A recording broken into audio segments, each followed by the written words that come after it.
Welcome to the Explainer.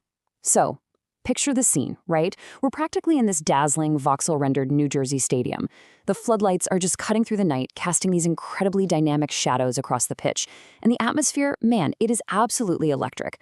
We are talking about an epic top versus bottom clash. England pushing from the top of the section, taking on Panama from the bottom. High stakes, relentless action, historical milestones, the whole shebang. Let's dive right into it. Absolute chaos. That is the exact phrase used to describe the frenetic energy and sky-high tension of the opening moments of this game. I mean, there was absolutely no feeling out process here. It was a literal plunge straight into a pressure cooker. We're talking about a World Cup stage where every single touch, every single pass carries the weight of an entire nation. And as we're going to see, that chaos totally defined the early narrative of this matchup. Section 1. Early pressure and absolute chaos. Okay, so England comes out firing from the top of the section, and they're not wasting any time. The sequence kicks off with Bellingham, who sets up Marcus Rashford just perfectly. Rashford, using that world-class agility of his, manages to make a yard of space and immediately gets a shot away, which forces Anderson into a really desperate plunging save. It is just back-and-forth action right from the whistle, with England applying massive early pressure and Panama's defense scrambling to hold the line. And you know that pressure just kept building and building. Elliot Anderson plays a ball in, and it's Rashford who rises to meet the cross. He gets his opportunity, but in the heat of all that absolute chaos we just talked about, Rashford clatters the ball straight into the side netting. It's one of those heart-stopping moments where half the stadium literally thinks it's gone in. Narrow miss for sure, but it perfectly captures the breathless pace England was setting early on. Section 2. Panama tests the defense. But hey, football is a game of momentum, right? Just when you think you know how it's going, the script flips. It's a stark contrast. On one hand, England's chaotic, relentless attacks dominating the opening minutes. But on the other, the real danger of overcommitting. Panama, playing from the bottom of the section, absorbs all that pressure and launches a swift, incredibly dangerous counterattack, spearheaded by Jose Luis Rodriguez. It's a brilliant tactical juxtaposition. England had the volume, but Panama proved in a split second that they possessed the precision to completely turn the tables. So, that Panama counterattack resulted in a massive test. Pickford is called into sudden action, executing a crucial, firm-wristed block right at the near post against Rodriguez. If you're analyzing the major turning points of this match, this is definitely one of them. Pickford absorbs the pressure, holds his ground, and maintains the deadlock with a truly vital save. I mean, without that firm wrist, the entire complexion of this epic clash changes in an instant. Section 3. Kane makes national history. Now, a goal like this doesn't just happen by accident. It is engineered. We saw earlier that Rodgers and Bellingham had tested the waters, sifting a ball through for Kane that resulted in a very fine save. But this time, the tactical buildup is absolutely flawless.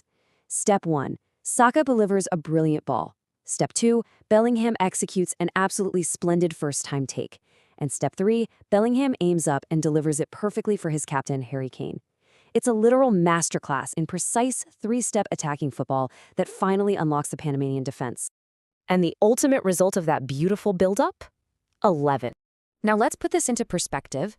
This wasn't just a goal to break the deadlock in a tough match. This is an 11th World Cup goal for Harry Kane in England colors. That is a brand new national record standing all on his own.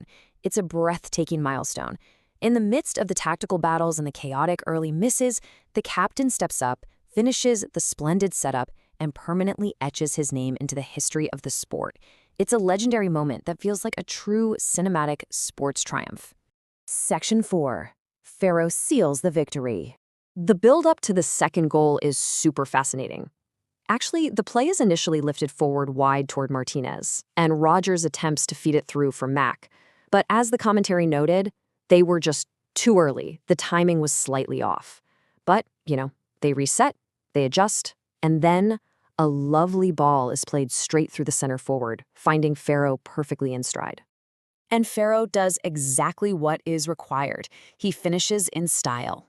After the frantic, chaotic energy of the opening minutes and the sky-high tension of the counterattacks, Ferro's smooth finish is what finally puts the game to bed for England. It's an incredibly calculated, polished conclusion to secure the 2-0 victory. Section 5. Patience leads to progression. The evolution of this match is just so clear. We started in the opening minutes with absolute chaos, rushed shots and side-netting misses from Rashford. Then, in the middle minutes, the team had to rely on Pickford's firm-wristed block just to survive a counterattack and preserve the tie. But because they didn't panic, the closing minutes yielded Kane's historic record and Farrow's stylish, smooth finish under the stadium floodlights. It's a perfect representation of a team evolving from frantic energy into calculated execution over the course of a single game. The final commentary from our source material really hits the nail on the head with this timeless quote, "Patience is a virtue." England definitely had to show a bit of grit today. They had to endure the chaotic stretches, respect the danger posed by their opponents, and basically wait for the precise tactical buildups to materialize. They didn't win it in the first chaotic 5 minutes. They won it by holding firm and just being patient. They showed the grit, they got the 2-0 result, and they are officially on their way. But I really want to leave you with this question to think about. Having shown that patience is a virtue and proving they can weather absolute chaos to find a smooth finish, just how far are England on their way to going in this epic tournament? Let that sink in for a second. Thanks so much for joining me for this explainer, and I'll catch you next time.